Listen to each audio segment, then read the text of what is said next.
Okay, so that comes to 9:3:3:1. The ratio comes as 9:3:3:1. This is the dihybrid ratio. Now see, now I can explain you that what was the reason for Mendel's success. If you see in monohybrid cross, there were only 3 variations. If you rather in phenotype there were only 2, tall, dwarf. You take F1 generation, they were all tall. In F2 generation there were only tall and dwarf. Is it clear? Means phenotype I am saying, don't go for genotype. Alright. Now if we are coming, just we are making the character from one pair of contrasting character, we are taking 2 pairs of contrasting characters. See the variations. How many variations have come? 1, 2, 3, 4. More the contrasting, more number of contrasting characters you take, more variations come. Is it all right? So Mendel did, he was very, very systematic. That is why he started with one character at a time, overlooking others. Is it all right? So he got the flow, the way of crosses, and then he came to 2. And then he did 3. Is it clear? More characters he was considering, more recombinations he was getting, because in one character there were no recombination. Here you see there are 2 recombinations new formed. What did he see? That out of 16 plants which were produced, maximum number of plants were like the dominant parent, minimum number of plant was like the recessive parent. Is it clear?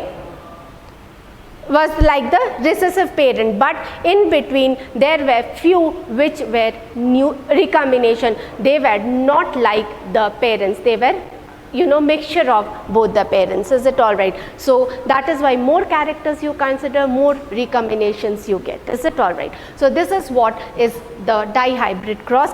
On dihybrid cross, he explained the third law of inheritance, that is law of independent assortment. Law of independent assortment. Is it all right? So what is law of independent assortment? In law of independent assortment, he said the alleles, is it clear? Alleles controlling 2 or more than 2 characters. Here, that is why I am telling you that third law cannot be given on monohybrid cross. Cannot be given on monohybrid cross. Here what we had taken round, suppose I am taking like this, because heterozygous form is best to explain. Is it clear? Suppose I take this, capital R, capital Y. Is it all right? This is the shape and this is the color.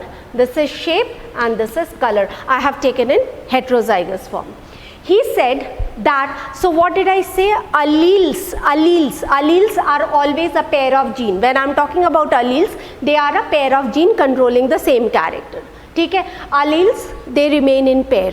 Is it clear? They segregate during gamete formation, we have done. Is it clear? But alleles controlling 2 or more than 2 characters, is it clear, assort themselves independently during gamete formation. Is it all right? Or better we say members of allele. What is the meaning of members of allele? If I am taking capital R, small r, is it clear? This is the allelic pair, or we can call them as allele. This is a member of allele, this is the member of allele. Is it all right? What can we call it? We call them as alleles, or we can call them as allelic pair. Is it clear? Okay. Allele is never a single gene, it is always a pair. Is it all right? So allele has 2 members. What are the 2 members? This is one member, this is the other member. So how can we say what is law of independent assortment? He stated that the members of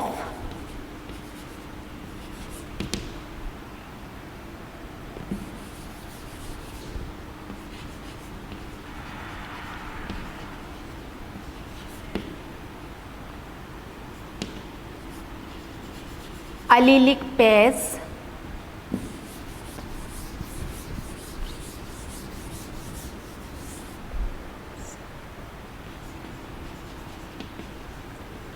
controlling two or more than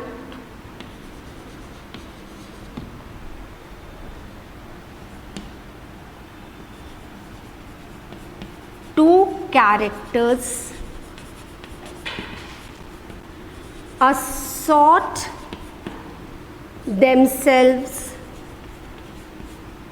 independently. I am explaining it.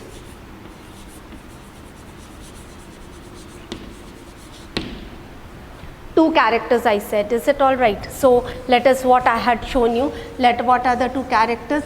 Shape and color. Okay. What are the members of shape? Capital R, small r. What are the members of allelic pair? This is one allele and this is another allele. Okay. Assort themselves independently, during gamete formation. During gamete formation.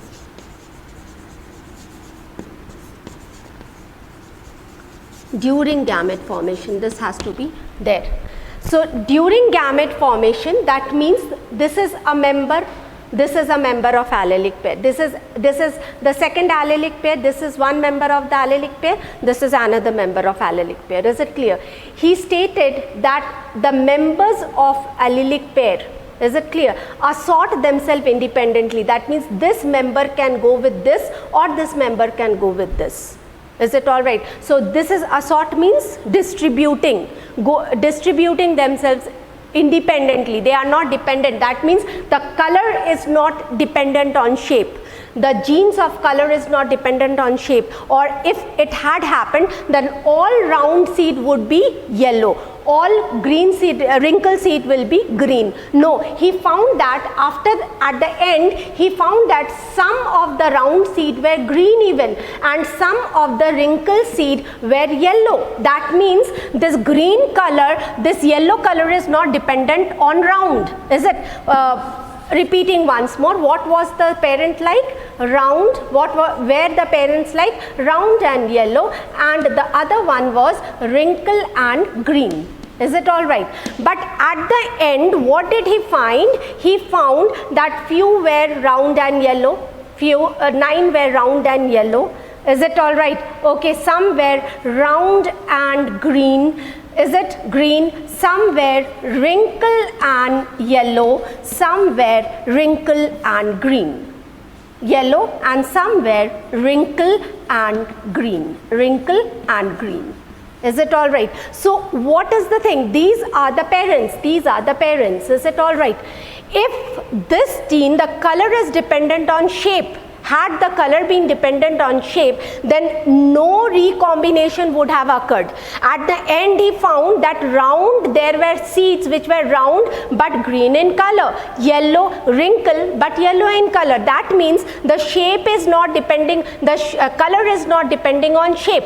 Is it clear? The color is independent from shape. That is what the color during gamete formation had assorted itself. Assorted means distributed itself independently. This color had gone with either with this, this gene has gone with this, in the other this gene has gone with this. So that is why this is known as law of independent assortment. One thing you will remember, what is the thing you have to mention?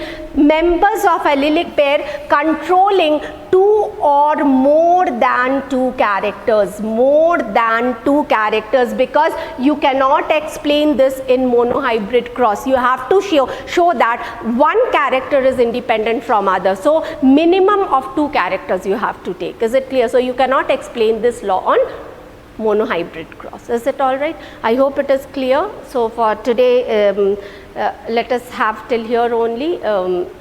Next day I'll start with inheritance, types of chromosomes and inheritance in human. Thank you, children.